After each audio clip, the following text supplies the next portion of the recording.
3 bölmөлүү 62 квадрат метр болгон квартира сатууга чыкты. Баасы 65 000 доллар деп атат. Дагы сүйлөшүү жолдору болот достор. Экинчи этажда жайгашкан, 2 балкону бар, бала бакча, мектеп жанында жайгашкан.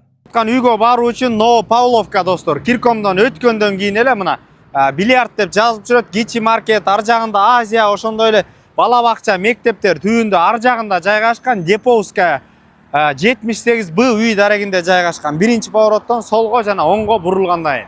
Сатылып аткан квартира достор, өзүңүздөр көргөндөй тып-тынч район, кечинде ызы-чуу, тарс-турс деген жок. Мына ушул 3 кабаттуу квартиралардан экинчи кабатында жайгашкан. Квартиранын ичине кирдик достор. Потолоктору бийик. Оң тарапка өтө турган болсок, мына туалет жайгашкан.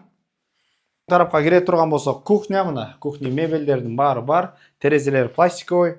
Достор, сол тарапка өтө турган болсок, ушундай кеңейтилген бир бөлмө.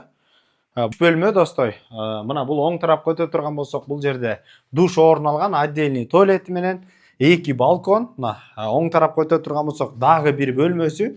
Балкондор эсептелинбегенде достор, бул жер 62 квадрат метр, балкондагы кенен.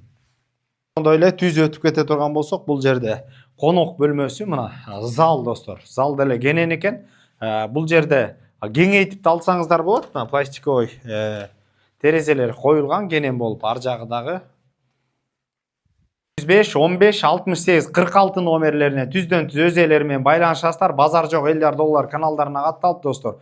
3 бөлмөлүү квартира издеп жүргөн дос туугандар менен бөлүшүп, бир адамдын ийгилигине, жакшылыгына себепкер болуңуздар. Биздин каналга катталсаңыздар, жакшы сиздердин убакыт албаган кыймылсыз мүлктөр, керектүү нерселер менен гана кабардар болосуздар. Ассаламу алейкум, биз кызматтабыз.